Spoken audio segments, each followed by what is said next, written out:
রায় আমরা মানি না। একতরফা রায় দিয়ে জনগণের নেত্রীকে আটকে রাখা যাবে না। কোনো হত্যা করে না, যেটি মারা গেছে এটির ময়না তদন্ত হওয়া দরকার। এটির ময়না তদন্ত ছাড়া খবর দেওয়া হলো কেন?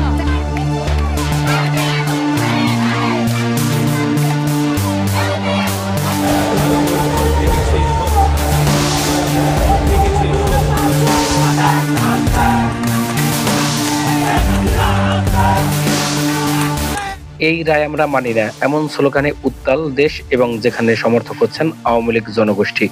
গণহত্যাকে কেন্দ্র করে শেখ হাসিনার ফাঁসির রায় দিয়েছে ইউনূস সরকার।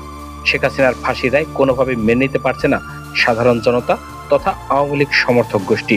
ইসামারি করে খাইতেছে 6 মাসের মধ্যে শেয়ার বাজারে 21,000 কোটি টাকা কোথায় গেল? সাধারণ জনতা এই রায়ের তীব্র প্রতিবাদ জানাতে রাজপথে নেমে এসেছে। তারা প্রয়োজনে শেখ হাসিনার জন্য জীবনও দিবেন। তাদের দাবি, হাসিনা কোনো খুন করেননি এবং তারা মনে করেন শেখ হাসিনাকে পরিকল্পিতভাবে ফাঁসিয়ে দেশ ত্যাগে বাধ্য করা হয়েছে। এর সাথে সাথে তাদের প্রবল বিশ্বাস রয়েছে হাসিনা আবার দেশে ফিরবেন এবং রাজাকারদের শাস্তি দিবেন। আর সব ধরনের নিউজ সম্পর্কিত আপডেট জানতে আমাদের পাশে থাকবেন। সবাই ভালো থাকবেন, সুস্থ থাকবেন।